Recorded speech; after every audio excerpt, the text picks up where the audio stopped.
Your campaign, your world space, your bigger picture environment that you've either co-opted from somewhere, you are using somebody else's, or you are making your own. It needs to be a living, breathing, existing space. But how do you handle the burden of creating this thing and then running it? How are you supposed to keep track of nation fighting nation and intertrade and all? It's just too much, and it is too much. This is what I do.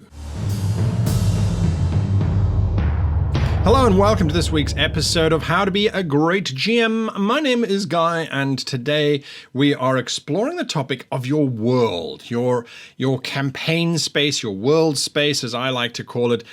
Whether you have used a pre-existing world, whether you have bought a setting book, or you are creating your own, or you are adapting one that has already been in existence, it doesn't matter. All of them need to have the same attribute, the same feeling in terms of they all need to be dynamic, they all need to be living, and they all need to be reactive. How do you do that? It's so incredibly complicated. It is really a mammoth task. Well, like I said at the beginning of the video, it doesn't have to be. It really is about figuring out a step before all of that to understand how to make it do it itself. And it's actually a lot simpler than you think it might be. So I subscribe to the idea that everybody can be a great GM. I think that the skills that we need to have in order to be great GMs, I don't think they are natural gifts. I think they are something that we learn and that we put into practice. And by practice, I mean practice and practice and practice and practice. The more you practice, the easier it becomes. But if you understand what to practice, it becomes even better. And that's what this entire series is about. So I subscribe to that idea. If you subscribe to that idea, well, you can tell me that by hitting that subscribe button. Okay, I promise no more of those. Anyway. Now, building a world, creating a world is a daunting task, and there are so many different aspects that you can look at, that you can try and unpack, that you can understand. It really does become a giant space. And for those of you that like to have all of this information at your fingertips, or to be prompted, or to be guided on how to do this, or to be shown the way in a very easy structure, or to navigate your notes and remember what you wrote down and link things and create all kinds of maps and stuff, then World Anvil, who are today's sponsor, is the website for you to go to. worldanvil.com. They do all of this. They do all of this for you. They help you create your world space and record your world space and copy your world space and search it and index it and link it and share it. And it's just an amazing website for doing all of this. So go and check them out. Having said that, World Anvil is an amazing space for creating your world in. I do believe that we as GMs need to start earlier than just in world creation. We need to take a step back, and we need to start looking at how do we take this entire thing and how do we make it come alive. You can create the most complicated, amazing world that you like with political factions and cults and groups and sects and religious things and god wars and dragon trade, and put it all into a giant vat and say, there is my world. And your world will be meaningless because there's only one person who knows all that. You. Your players don't know any of that. And even if you share it with them, they won't read it. They won't care. They're creating a character because they want to kill dragons. What do they care about the third empress's cousin on the fifth who's secretly plotting to take the throne? Nothing until they meet the empress's third cousin, fifth in line, who's plotting to take the throne. And she's hired the PCs to then go and kill the empress. Did you need to have that planned 6 or 7 years before you started playing your game? Absolutely not. And the reason is that we need to create a dynamic space. That means we need to create whatever world space we are using. That world space needs to have events happening on a regular basis. And those events need to have nothing to do with the PCs at all. They just happen. So, the assassination of the Empress, the PCs don't care. They don't give a fig about the history of that house.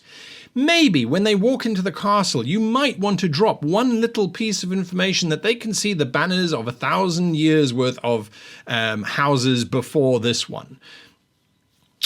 Great, that's an excellent lineage story. Yes, it's made the world slightly richer. That's brilliant. But if every single building they walk into has hundreds and hundreds of years worth of history, in other words, they all become these, oh God, it's another museum visit. I really don't care. Can I just kill something? I know it sounds awfully condescending to say that that's just what our players are after, but you want a little bit of flavor, and then you want their story to continue because it is their story. It's not your Discovery Channel or History Channel exploration of the House of Geld. It's really not.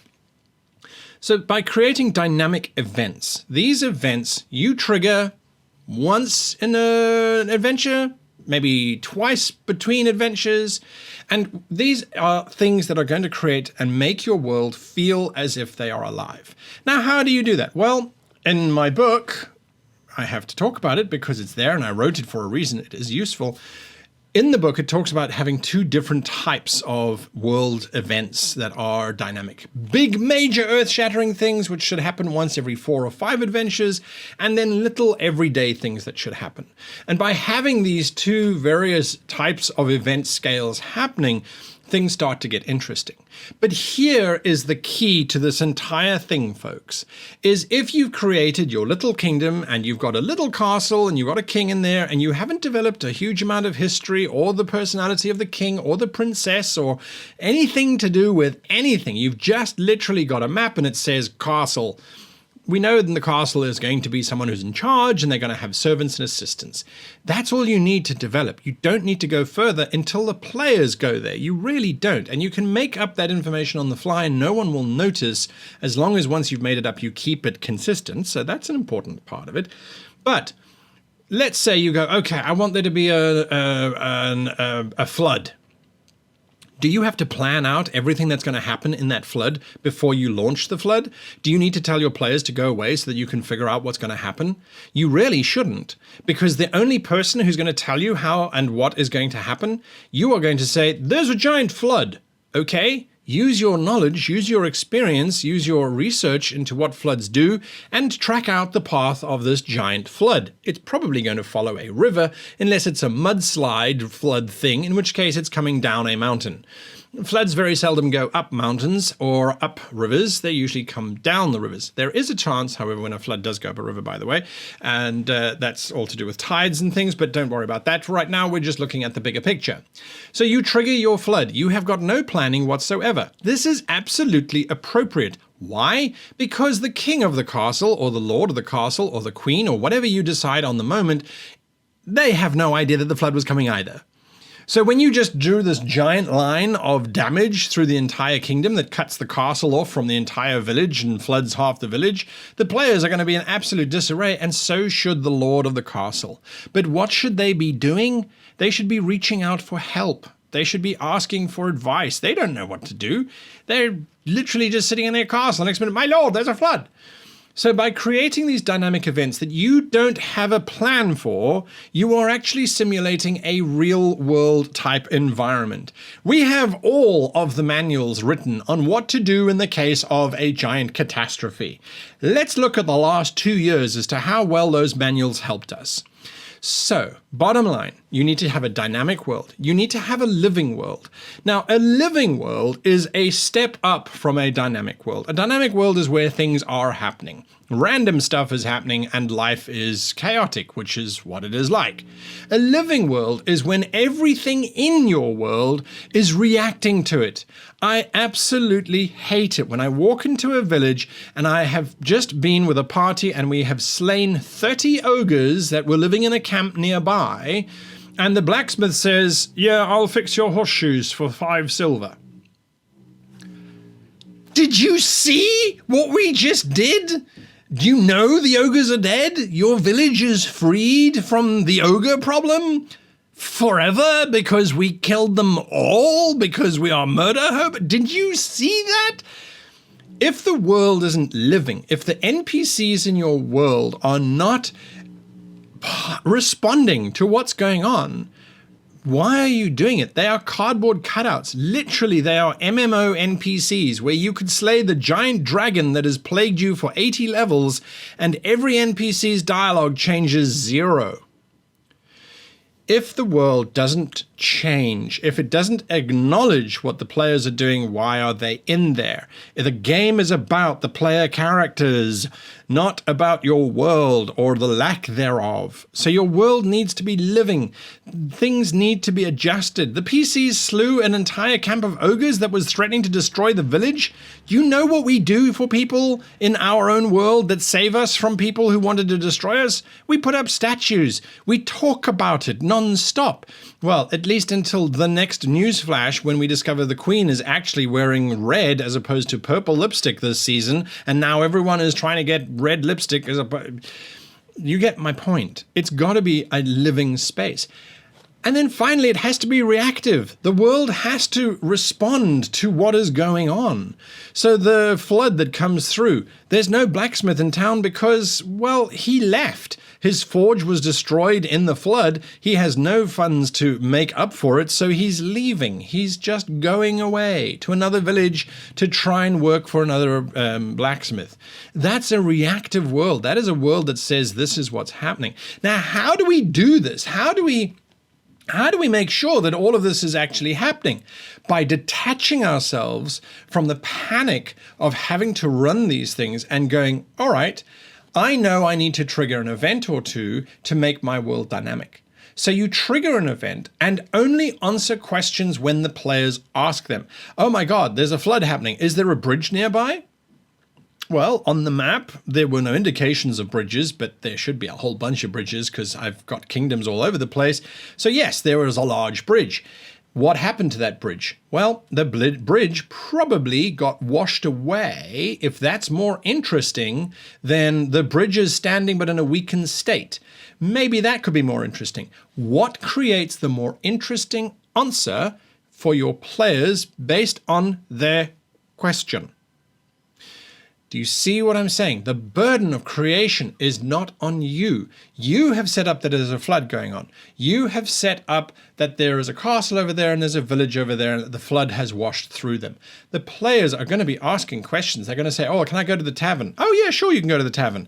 You walk into the tavern. The barman says, hello, lads, how may I help you? Wrong! There's a giant flood outside. The barman should not be saying that. The barman should be going, oh my God, you can have the rooms. I don't care. The flood seems to be coming through and it's going to wash everything away. Help me drink all my beer and wash away our fears so we might drown together. That is a responsive, a reactive NPC in a living environment aware of the impending disaster. And that is going to feed the players to go, yeah, actually, you're probably right. We shouldn't just treat the flood as just another thing that's happening over there. We should probably take, So you need to apply those 3 things to every encounter, every character, every space that you are creating for your players. The more you create before you start, the more restrictive you are in terms of, okay, well, I've got all of this history for this kingdom, so I don't want to destroy it in a volcano. But a volcano is far more interesting as a player character than your 300 years worth of family history. That's it. That's your cold truth for the week. Splash. That was an awful advert. Sorry. That's the bottom line. What makes for a more interesting game rather than preserving what you have created? So if you create tons and tons and tons and tons of stuff, you're not going to want to get rid of it. But trust me, the more stuff you burn down, blow up, destroy, absolutely annihilate, the more entertaining the game. It really, really is. So that is my advice on your world building, your world space, your campaign. You've got the book, you've read through the book, look at that book and say, I'm going to annihilate everything in here. So I'm not going to have anything that is precious to me. I will use these ideas to have my characters, to have my plots, but everything is absolutely sacrificable because it makes for better storytelling.